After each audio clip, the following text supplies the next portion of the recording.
Everyone, Radhe Radhe. তো চলো আজকের ভিডিওটা তোমাদের সাথে শেয়ার করতে চলেছি। তো আমি আজকে এসেছি মায়ের বাড়িতে।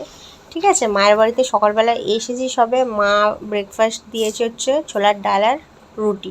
তো আমার জন্য পরোটা করেছিল। তারপর মা বলেছিল একটু রান্নার জোগাড় করবে, তো সেখানে আমাকে হেল্প করতে। কারণ আমাদের বায়না সবার ছিল যে আমরা বিরিয়ানি খাবো। তো এইবারে আমার হাতে না, এবারে মায়ের হাতে বানানো হবে। তো সম্পূর্ণ মা করবে। তো আমাকে খালি বলেছিল মানে মশলাটা পেস্ট করে দিতে। তো একে একে যা যা লাগে সব আমরা নিয়ে নিয়েছিলাম হাতের কাছে, আর নিয়ে তারপর পেস্ট করতে বসে গেছিলাম। তো এখানে প্রথমে আদা লঙ্কা যা যা দরকার সব করে নিয়েছি। তারপরে স্টেজে করবো হচ্ছে বাদাম। তো নিরামিষ বিরিয়ানিতে জানো তো অনেক খরচা আর অনেক কিছুই লাগে, যে যেমনভাবে করে, কিন্তু আমরা যেভাবে করি সেটা তোমাদের সাথে শেয়ার করছি। তো এখানে আছে আদা কাঁচা লঙ্কা টমেটো বাটা।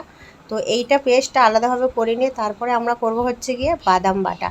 তারপরে বিরিয়ানি রেডি। মানে তারপরে স্কিপগুলো আর নেওয়া হয়নি, কারণ ছিলাম না ঘরে, একটু পাশের বাড়ি গিয়েছিলাম। একটা ছোট্ট বেবি আছে, তার সাথে দেখা করতে। তার মধ্যে মায়ের রান্না কমপ্লিট, সবই রেডি ছিল। আমি বাড়িতে আসার আগেই মা ভাত রেডি করে নিয়েছিল। তো মশলার গ্রেভিটা বাকি ছিল, তো সেটাই আমি করে দিচ্ছিলাম। তারপরে মা করে নিয়েছে মশলার গ্রেভিটা, সেরকম কিছু বাকি ছিল না। তো তারপরে আর আমার দেখানো হয়নি তোমাদেরকে।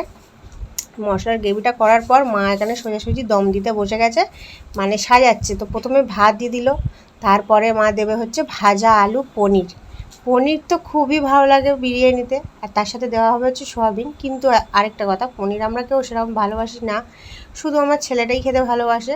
তো যাই হোক, ওই বাহানায় খাওয়া হয় সবারই। তো এরপরে মা একে একে বিরিয়ানিটা দম দিচ্ছে, এখানে আলুগুলো সাজিয়ে নিচ্ছে ভালো করে যেন, তারপরে গ্রেভি দিয়ে তারপর একে একে যা যা দেওয়া হয় তো সবাই যেন কম বেশি, অতটা খুলে আমি বলছি না। তো মায়ের হাতে বিরিয়ানি খাবো স্পেশালভাবে, বুঝতে পারছো আজকে মানে দিনটা কতটা ভালো। তো সোয়াবিন ছিল ঘরে, মা বললো ওটাও দিয়ে দিচ্ছি আমি। তো এবারে বিরিয়ানিটা সত্যি খুব টেস্টি হয়েছিল। একটু অন্যরকম টেস্ট তো ছিলই। প্রথম কথা, আমি একভাবে বানাই, মা একভাবে বানায়। তো এখানে মা তারপরে ভাজা মশলা যেটা গুঁড়ো করা রাখা ছিল, এটাও হোমমেড, আমাদের বাড়িতেই বানানো। তোমাদের যদি কারোর দরকার লাগে তোমরা বলবে, আমরা পরে কমেন্ট করে দেবো ভিডিওতে। পরে একটা ভিডিও নেয় এই মশলা নিয়ে বানানো নিয়ে আসবে। তো এই বিরিয়ানি মশলাটা আমরা ঘরেই তৈরি করি, তো খেতে ভালো লাগে।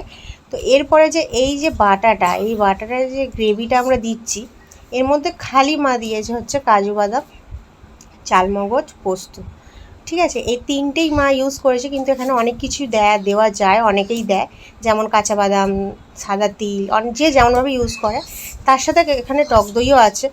আর এই যে লিকুইডটা, এটার মধ্যে কেওড়ার জল, গোলাপ জল, মিঠা আতর সব কিছু দিয়ে আমরা একেবারে বানিয়ে নিয়েছিলাম, কারণ বারবার দেওয়াটা সম্ভব না। এইভাবে দিলে জিনিসটা অনেকটা সহজ হয়ে যায়, আর সাজাতেও বেশি সময় লাগে না। তো দেখতেই পাচ্ছ অলমোস্ট আমাদের রান্নাটা কমপ্লিট হয়ে গেছে, মানে সাজানোটা। তো এরপরে মা আবার ভাত দেবে সেকেন্ড লেয়ারে। তো এরকমভাবে পুরো বিরিয়ানিটা সাজিয়ে নেব। তারপরে কি বলবো, আমরা তো অপেক্ষায় মরে যাচ্ছি যে কখন প্রসাদ পাবো। কারণ আমাদের গোবিন্দকে সেবা দিতে হবে। বিরিয়ানিটা দম দেওয়ার পর 30 মিনিট দম দিই আমরা, কম করে 20 মিনিট দম দিই, আর 10 মিনিট এমনি এরকম বন্ধ করে রেখে দিই। তো এরকমভাবে তোমরাও করতে পারো, খুব একটা সময় লাগে না। 20 মিনিট দেখতে দেখতে মানে গোছাতেই বিরিয়ানির দম রেডি হয়ে যায়।